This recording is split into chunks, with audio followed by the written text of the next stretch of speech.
Iran तो मनीष बड़ा जी, फुदक रहा था अमेरिका के खिलाफ। अब तो उसे उम्मीद थी कि रसिया आएगा, वर्ल्ड वार की स्थिति हो जाएगी, उस खौफ से लोग भाग जाएंगे। पाकिस्तान ने अलग खेल कर दिया। ऐसा लग रहा है कि उसकी अंतिम आस, उम्मीदें भी खत्म हो गई है। ये दर्शक गौर करें कि इस फैसले से सबसे ज्यादा प्रभावित होंगे, जो 100% प्रभावित होंगे, वो खाड़ी देश होंगे। सऊदी अरब, यूएई, बहरीन, कतर फतर जितने हैं, उनके लिए वो बड़ा मेन रास्ता है। तो उनकी तो पूरी तरह से ऑयल सप्लाई बंद। चीन वैसे नहीं जाता है। वो रूस होता तो शायद उसको थोड़ा बहुत दबाव पड़ता। जब वो मजबूत आदमी नहीं जा रहा, तो वो तो बिल्कुल उसने निंदा कर दी। सवेरे सवेरे लेटर जारी कर दिया। उसके बाद चीन भी चुपचाप बैठ गया। ईरान ने अपनी इस गलती से, कतर की कुटाई वाली गलती से, अपनी तमाम सिंपैथाइजर को अलग कर लिया। उसने सचमुच, आप कह रहे हैं कि इसका मतलब उसकी आखिरी तमाम आशाएं खत्म हो गई है। सर नमस्कार। नमस्कार मनीष जी, दर्शकों को भी नमस्कार। ये क्या हो गया सर ईरान को?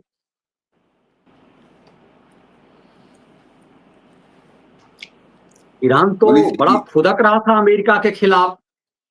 अब तो उसे उम्मीद थी कि रसिया आएगा, वर्ल्ड वार की स्थिति हो जाएगी, उस खौफ से लोग भाग जाएंगे। पाकिस्तान ने अलग खेल कर दिया। ऐसा लग रहा है कि उसकी अंतिम आस, उम्मीदें भी खत्म हो गई है। कल मनीष जी बीच युद्ध में उसका विदेश मंत्री भागकर रूस गया था और बड़ा वो हुआ। तो उसके बाद फिर यहाँ पे एक दौरा पड़ने लगा था विश्व युद्ध का, कि विश्व युद्ध बढ़ेगा और विश्व युद्ध हो जाएगा और चीन आ जाएगा, रूस आ जाएगा, दुनिया भर की बातें हुई थी।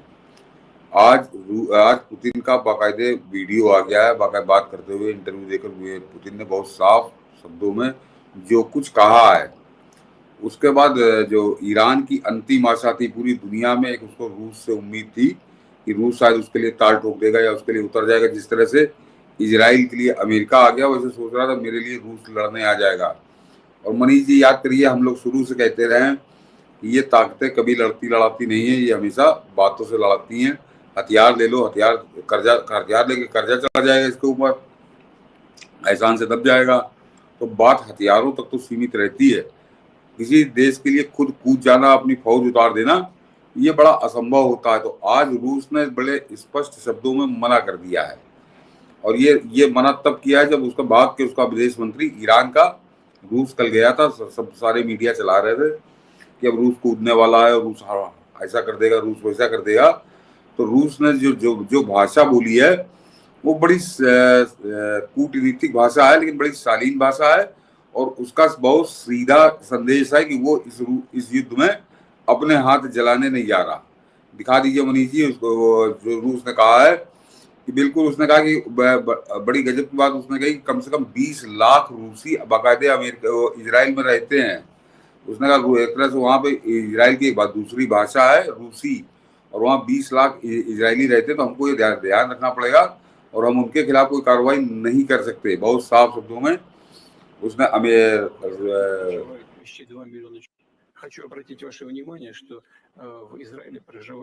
चलिए, अपने रसिया भाषा में कह रहा है। मुझे लगता है व्यूअर्स इसको मैंने सुन मैंने लेंगे ऊपर पूरे मैंने कंटेंट। मैंने मैंने इसलिए ऊपर लिख दिया है कि ईरान की अंतिम आशा भी खत्म। पुतिन से पूछा गया कि वे ईरान की सहायता क्यों नहीं कर रहे हैं, तो उनका जवाब था कि इजराइल आज लगभग रूसी भाषी देश हो चुका है। ये पुतिन कह रहे हैं कि इजराइल आज रूसी भाषी देश है। वहाँ सोवियत वहाँ सोवियत संघ और रूस के लगभग 20 लाख लोग रहते हैं। हम इसे ध्यान में रखते हैं। इस जवाब का सीधा सा अर्थ है कि रूस इस युद्ध में कूदने नहीं जा रहा। तो ये ईरान का विदेश मंत्री जब वहां जाके रोया गाया, सब दुनिया भर की बातें कर ली, उसके बाद दुनिया के सामने आकर पुतिन का बयान आया, तो बहुत साफ बयान आया है। उसने इतना कहा कि हाँ, हथियार हथियार हमसे चाहेंगे तो हम इनको देंगे, हम इनकी मदद करेंगे। मदद क्या करोगे, वो मार पड़ रही है उसको, भूत बनाया जा रहा है उसको मार मार के, और ये कह रहे हम मदद करेंगे, अभी कर नहीं रहा है इसका मतलब। तो और रूस ही आखिरी बचा था ईरान का सहारा। तो ईरान एक तरह से वहां से भी हताश, निराश, खाली हाथ लौटा है। और अब जो ईरान ने वो होर्मुज स्ट्रेट वाला रास्ता बंद किया है, वो उसकी दूसरी हताशा को बता रहा है। जी, खीज और हताशा, हार बिल्कुल प्रत्यक्ष नजर आ रही। हार तो चुका ही है, बस वो स्वीकार नहीं रहा है कि वो जो होर्मुज स्ट्रेट उसने बंद किया, वो उसका दूसरा बड़ा आत्मघाती फैसला है ईरान का, जो उसको आगे और बहुत बड़ा नुकसान वो करने जा रहा है। और अभी तीसरा तो बताऊंगा, लेकिन जरा दूसरा समझिए कि इस फैसले से मनीष जी असर किस पे पड़ेगा।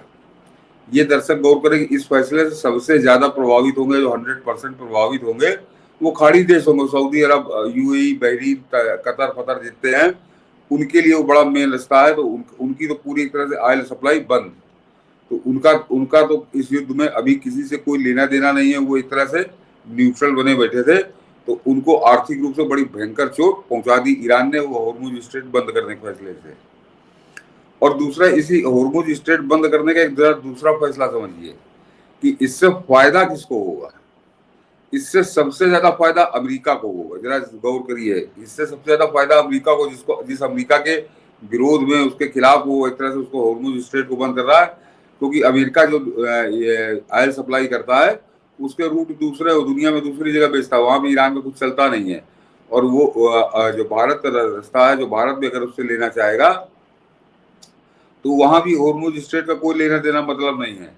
तो अमेरिका से भारत भी तेल खरीदने को तैयार हो जाएगा, जो अभी तक उससे नहीं ले रहा था। बहुत एक तरह से प्रतीकात्मक थी उसकी सौदा। और दूसरा, जो रूस के साथ लेता है तेल भारत, उसमें इसका कोई लेना देना नहीं। तो रूस की अलग आमदनी बढ़ जाएगी। रूस से जो अभी थोड़ा सप्लाई कम की थी इंडिया ने, भारत की सप्लाई उससे वो लेने लगेगा। भारत अपना इतना स्टोर करके रखे है कि अभी फिलहाल उसका कोई काम रुकना नहीं है, या उसको कोई बड़ी समस्या नहीं आनी है। तो ये फैसला इसने लिया किसके लिए? ये एक तरह से इसने अपने पैर पर कुल्हाड़ी मारी है। और वो जो खाड़ी देश है वो इसके जानी दुश्मन समझिए आज से हो गए कि ये किसी जब बस नहीं चला अमेरिका पे, इजराइल पे, तो उनके ऊपर बिजली गिरा रहा है। तो आने वाले समय में ईरान की और ज्यादा मुसीबतें बढ़नी है। और मेरे ख्याल से कितने दिन चलता है मुद्दा तो ये है। तीसरा, आज उसने अभी हम लोग जब बहस शुरू करने जा रहे थे तो उसने अपनी खीज और हताशा में उसने कतर पे हमला कर दिया ईरान ने। ये एक और जरा मतलब क्या बुद्धिमानी के लोग बैठे हैं उसके बाद कि कतर पे उसने जो अमेरिकी अड्डे वहां पे, वो कतर उसका गुलाम है अमेरिका का, आज से नहीं पता नहीं कब से अड्डे हैं। तो उसने कतर पर बमबारी शुरू की है, वहां मिसाइल मारी है। तो पूरा एक तरह से खाड़ी देश को वो अपने खिलाफ कर रहा है। कतर भी अब कतर से तो सीधे सीधे लड़ाई शुरू हो गई। तो ईरान एक आदमी से तो लड़ नहीं पा रहा जिसका नाम इजराइल है। इजराइल क्या, वो मिसाइल तो मार रहा, उस मिसाइल की असलियत क्या है ये अब जरा लड़ाई निपट जाए तब दुनिया के सामने आ जाएगी कि उससे लड़ नहीं पा रहा और 20 दरवाजे मोर्चे वो और खोल रहा है। तो बहुत जल्दी अपनी तबाही का इंतजाम बना रहा है ईरान। और क्या बोला जाए इसको। उसने तो कतर के दूतावास पे हमला किया है, तो इसका मतलब खाड़ी देश में और इर्द गिर्द जहां भी अमेरिकी दूतावास है वहां पे हमला करेगा। यदि अमेरिकी दूतावास पे हमला कर रहा है वो, तो अमेरिका से दुश्मनी ले ही ले रहा है, अपने इस्लामिक बाप से भी दुश्मनी ले रहा है वो। नहीं, सबसे खास बात यह है कि कतर पे हमले का कोई औचित्य नहीं था। कतर से कतर की धरती से उसमें कोई हमला नहीं हुआ था। जो बम मारने जहाज आए थे वो सीधे अमेरिका से उड़ के आए थे। तो कतर उसको कोई सबसे हल्का लगा। 35 लाख की आबादी है, उसको मालूम है मुझसे लड़ नहीं पाएगा। तो किसी को डराया धमकाया जाए तो मैंने कहा ना, उसकी खीज और हताशा से उपजिया आज का पूरा दिन बिल्कुल ईरान की खीज और हताशा को दर्शा रहा है कि वो अब हार चुका है लड़ाई और किसी तरह से हार मानने को तैयार नहीं है। तो अब 2 दिन लगेंगे उसको मेरे ख्याल से, हो हार भी मानेगा और एक खामने आमने छोड़ के भागेंगे। ये आज का जो घटनाक्रम है वो बता रहा है। क्योंकि इसमें सबसे महत्वपूर्ण मैं दर्शकों को बता दूं कि रूस के जो पुतिन का बयान आया है उसके बाद पूरी तरह से खेल खत्म हो गया ईरान का। अगर रूस कुछ ऐसा बोलता कि ये लगता कि हाँ रूस इसमें इंटरफेयर करने जा रहा है, रूस इस लड़ाई में कूदने जा रहा है, तो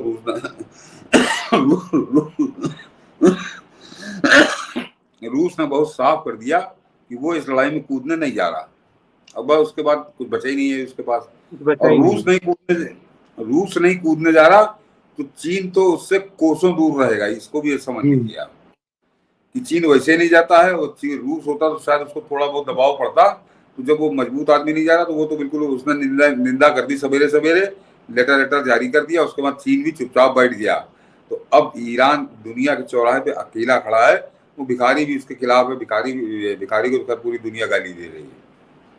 भारत के लिए भी इसका मतलब रसिया ने राह आसान कर दिया। यदि रसिया नहीं मना कर दिया कि भारत से जो कुछ उम्मीद बांधे हुए था ईरान, वो उम्मीद भी इसकी खत्म हो गई। और यदि उसने कतर पे हमला किया, जो कि माना जा रहा है कि कतर जो है अमेरिका के सपोर्ट में है, तो इसका मतलब पाकिस्तान भी तो है। तो हो सकता है कि पाकिस्तान के अंदर भी ये डर हो कहीं ईरान अपनी मूर्खता में उसे भी न जुटियाना शुरू कर दे। मैं सुन नहीं पाया मनीष जी, आखिरी लाइन आपकी सुन नहीं पाया। मैं ये कह रहा था कि यदि ईरान ने कतर पे इस बौखलाहट में हमला किया है, ये जान करके कि कतर ने भी पींगे बढ़ाई अमेरिका से, माल पानी बहुत पाया था। कतर पे हमला कर दिया एक इस्लामिक कंट्री पे। कल तक कह रहा था साथ सब इस्लामिक कंट्री एक हो जाओ। तो कतर से भी तो ज्यादा लालच में पाकिस्तान है।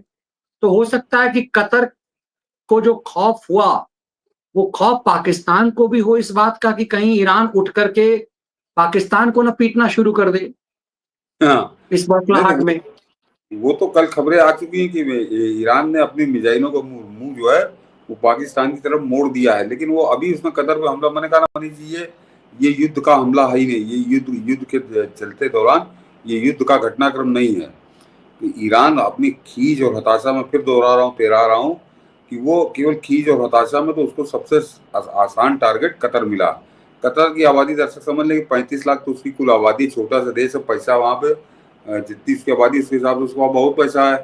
तो उसको लगा ये छोटा देश है, इसको मार दो, ये कुछ बोलेगा नहीं, इस वजह से हमला किया। लेकिन कतर पे हमले के बाद वो अमेरिका फिर लौटेगा, ये इसने एक तरह से अमेरिका को वापस बुला लिया है, क्योंकि वहाँ पे इसने यही बहाना बनाया कि वहाँ पे अमेरिका के अड्डे हैं और अमेरिका का वहाँ सैनिक बेस है। तो जो अमेरिका मार के लौट गया था, एक तरह से अपने आप अब दूर रखने की कोशिश कर रहा था, वो अमेरिका की वापसी हो जाएगी इस युद्ध के अंदर। तो मैंने कहा ना, ये आज इसने जो कुछ किया है वो आत्मघाती किया है, जिसका इसको बड़ा परिणाम भोगना पड़ेगा। और दूसरा इसका सबसे बड़ा उदाहरण है कि आज इजराइल ने इतनी बुरी तरह से बम मारे हैं तेहरान में, राजधानी के अंदर, कि एक तरह से चिथड़ा उड़ा दिया है ईरान का। तो अब देखिए इसका आखिरी लड़ाई कब होती है, लेकिन फिलहाल ईरान का खात्मा धीरे धीरे अपने अंत की तरफ बढ़ रहा है। बढ़ रहा एक सिंपैथी गेम जो हो रहा था ना, कि अमेरिका ने जब इसे जुटियाना शुरू किया ईरान को, एक सिंपैथी जो ईरान की तरफ चल रहा था वो खत्म हो गया। और ये जो उम्मीद पाले हुए था ईरान भारत से कि वो इजराइल को कुछ समझाएगा या फिर मोरली उसको सपोर्ट करेगा कहीं ना कहीं। अब इजराइल के साथ तो हमारा रिलेशन ऐसा है कि हम ईरान के साथ तो दिख ही नहीं सकते, ऐसे भी हमारा ईरान से क्या लेना देना है। लेकिन एक उम्मीद उसे भारत से थी। यदि भारत से कोई उसे उम्मीद नहीं होती, भारत से उसे मोरल सपोर्ट की उम्मीद थी कि वो अमेरिका को समझाएगा, इजराइल से वो बात करेगा, भारत की बात सुनी जाएगी। इसका मतलब है कि भारत अब बीच में किसी भी ढंग से कोई दखल अंदाजी देने के, किसी भी ढंग के कोई प्रेशर में अब नहीं होगा। क्योंकि नहीं, होता ना, क्योंकि जिस तरह से अभी हम लोग अगले टॉपिक पे आएंगे, एक प्रेशर जो कांग्रेस और ये सब दे रहे हैं कि ईरान को सपोर्ट करना चाहिए, ईरान ने भारत के लिए किया। ईरान ने अपनी इस गलती से, कतर की कुटाई वाली गलती से, अपनी तमाम सिंपैथाइजर को अलग कर लिया। उसने सचमुच, आप कह रहे हैं कि इसका मतलब उसकी आखिरी तमाम आशाएं खत्म हो गई है, उसकी बर्बादी तय। बिल्कुल एकदम आखिरी, अपने आखिरी मुकाम पे वो खड़ा है। और अब तो दिन गिनने वाली बात है कि कल होता है, परसों होता है, 4 दिन बाद होता है। वो किसी तरह से मैं एक ही आशा थी इसकी, और पूरी दुनिया को आशा थी, ईरान को सबसे ज्यादा आशा खुद को थी कि ये रूस कुछ इसमें हस्तक्षेप करेगा। लेकिन रूस ने आज जो पत्ता खोला है वो चौंकाने वाला है मनीष जी। ये केवल रूस ने मना नहीं किया, रूस ने बताया कि वो तो वहाँ रूसी भाषा बोली जाती है, 20 लाख हमारे रूसी रहते हैं, तो हमको उसके बारे में सोचना पड़ेगा, हम ऐसे युद्ध में नहीं कूदेंगे। तो वही एक आखिरी था, एक ही आदमी था जिसका नाम सब ले रहे थे कि वो सकता पूजा। एक और है मनीष जी, वो लफंगा है, वो लफंगा किसी भी कीमत पर इसको कतई टच नहीं करेगा, वो है नॉर्थ कोरिया। उसका नाम भी, अब वो भगवान जाने उसकी क्या रणनीति है, कभी बात तो करता नहीं है। लेकिन हमारे यहाँ के न्यूज चैनल सब दिखा रहे थे कि नॉर्थ कोरिया जो है इजराइल के साथ, वो ईरान के साथ खड़ा है। तो फिलहाल उसका ना तो कोई बयान आया, ना वो कूदेगा। वो अपने आप में ही अपने अपने जो देशवासी हैं उन्हीं को डराया धमकाया करता है, उन्हीं को मारा करता है, उन्हीं को जेल में बंद करता है। वो बाहर किसी से लड़ता नहीं है। वो उसका इतिहास उसका भी चीन की तरह है। तो वो आगे ईरान के युद्ध में जूझ जाएगा तो अपनी अपनी कजा बुलाएगा, वो भी कोई सवाल ही नहीं पता। तो 2 ही 3 देश ऐसे थे जो लड़ सकते थे इस लड़ाई में, ईरान के ताकत बन सकते थे, रूस, चीन और नॉर्थ कोरिया। वो थोड़ा ताकतवर है, बाकी में भिखारी था, लेबनान था, ये सब मरे खपे टूटे हुए लोग, ये क्या लड़ेंगे, क्या ईरान को मदद देंगे। 3 देश थे, तीनों बाहर हैं, मैदान से बाहर हैं। अब ये बिल्कुल स्पष्ट है कि अब अपनी लड़ाई ईरान को अकेले लड़नी है, और आज उसने कतर पे हमला करके अपनी कमजोरी को दर्शा दिया है। अगर उसको हमला ही करना, तो सही बात आपने कही, उसको हमला ही करना था, मान लीजिए इजराइल के अलावा, तो पहला हमला तो उसको पाकिस्तान पे करना चाहिए था। तो पाकिस्तान खुलकर आ गया, उसको नोबेल प्राइज दिला रहा है। पाकिस्तान के अंदर पाकिस्तानी गरिया रहे हैं, नेता गरिया रहे हैं, जनता गरिया रही है, असीम मुनीर को वहां वो नहीं बोला, तो जाहिर सी बात है कि उसके बाद इतनी ताकत भी नहीं बची कि किसी भी देश से वो लड़ सके। मैंने कहा उसकी 35 लाख की आबादी है, लड़ने भिड़ने वाला देश नहीं है, तो कतर वो टूट पड़ा है, तो उसका भी इसको खामियाजा भोगना पड़ेगा। मेरे ख्याल से 24 घंटे के अंदर अमेरिका इसको जवाब देगा। बिल्कुल। और इसने कल ही हम लोग चर्चा कर रहे थे, आपने साफ साफ कहा था कि अब आज की तारीख में सेकंड वर्ल्ड वॉर के बाद कोई बिला वजह किसी के लिए मैदान में, तुम्हारा भाई रिश्ता क्या, जब तेरा मेरा रिश्ता का नारा लगाने वाले इस्लामिक कंट्रियों का एक दूसरे का कोई नहीं है, लोग एक दूसरे को जुतियाने में लगे हुए हैं। सोचिए ये 57 बाप कहने वाले एक दूसरे को जुतिया रहे हैं, और ये रसिया से उम्मीद बांधे हुए कि रसिया इनके लिए लड़ेगा, अपनी सैनिक भेजेगा, अपना असद भेजेगा। ये कोई राहुल गांधी का बाप थोड़ी है कोई जो बिला वजह श्रीलंका में जाकर के भारतीय सेना को की भद पिटवा दे, अपनी क्षति करवा दे। आजकल कौन दूसरे के लिए इस तरह से अपनी बर्बादी करेगा? इसका मतलब क्लियर हो गया ईरान को, अब किसी भी ढंग का कोई भ्रम नहीं रह गया, या बर्बादी उसकी तय है, एकदम उसमें कोई शंका उसकी नहीं रह गई है। ये बता दूं मनीष जी, आज भी न्यूज चैनलों ने थोड़ा गियर बदला अपना, इन्होंने गियर बदला। रूस जब पुतिन ने मनाही कर दिया तो उसके बाद तो पुतिन के नाम से गाना गा नहीं सकते, तो अब इन्होंने दूसरा राग अलापा, ये आज भी विश्व युद्ध करा रहे हैं। वर्ल्ड वॉर 3 न्यूज चैनलों पे हो रही है, मतलब शुरू होने वाली है एकदम, उसका बस जैसे हम उसके दरवाजे पे खड़े हैं। अब वो जो होर्मुज स्ट्रेट उसने रास्ता बंद किया है कि वो बंद कर दिया, और इससे वर्ल्ड वॉर 3 शुरू हो जाएगी। और मैंने अभी आपको बताया कि उससे अमेरिका का भी फायदा होना है, रूस का भी फायदा होना है, और भारत तो खैर न्यूट्रल है, समझिए भारत को फर्क उससे ज्यादा नहीं पड़ेगा। जो कुछ फर्क पड़ेगा और जो खाड़ी देश है वो तबाह होंगे, उनकी सप्लाई बिल्कुल बंद हो जाएगी। वो वर्ल्ड वार क्या वो लड़ने की स्थिति में नहीं है, तो कौन इनके लिए वर्ल्ड वार करे? अमेरिका का तो फायदा है। और ये एक तरह से इसने और अपने लिए कुल्हाड़ी मार ली कि रूस और अमेरिका चाहेंगे, मान लीजिए अब जरा दर्शक इसको भी समझें, कि रूस और अमेरिका चाहेंगे कि होर्मुज स्ट्रेट जरा लंबे समय तक बंद रहे, ताकि उनका तेल का धंधा खूब चमके, उनकी बिक्री खूब हो। तो ये ईरान का बड़ा महत्वपूर्ण फैसला है ये। मतलब इसका मतलब जितने इसके बाप हैं मुस्लिम उम्मा गुम्मा वाले, वही इसको प्रेशर डालेंगे कि साले तुम हमारा तेल का धंधा, क्योंकि पेट, ये तो भिखारी हैं। 70 के दशक से पहले भिखमंगे थे, जिनको रोटी नसीब नहीं होती थी, वो खजूर चाट करके जिंदा रहते थे, बालू फांक करके जिंदा रहते थे। वो तेल के कारण आज मौज ले रहे हैं, तेल के अलावा तो इनके पास कुछ है नहीं। ये उसी की अमीरी का वो ढोंग। अब यदि ये तेल का धंधा इनका प्रभावित होगा, तो मुझे लगता है ईरान को तो ये मुस्लिम उम्मा भी बुम्मा मार के बुम्मा डाल देंगे इन सब इनका। अब यही कुटाई करना शुरू करेंगे, साले बंद कर धंधा ये।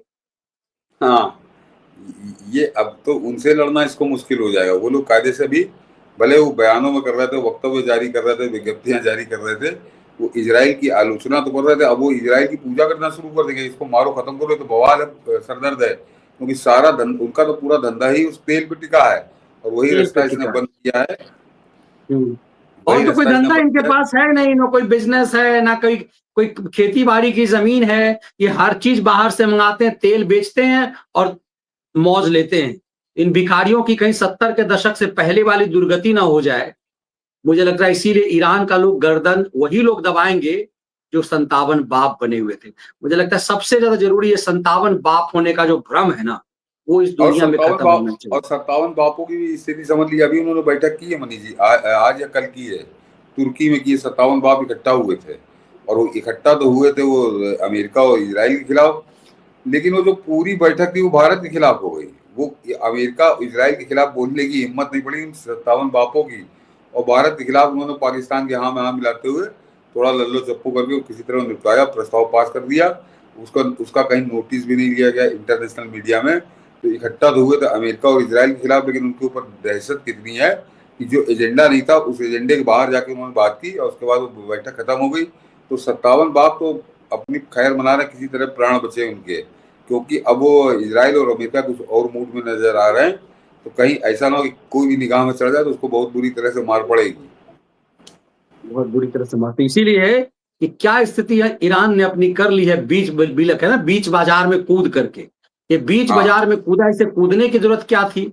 बीच बाजार में कूदा तो इसकी दुर्गति क्या हुई, ये अब दुनिया जो है इसे देख रही है।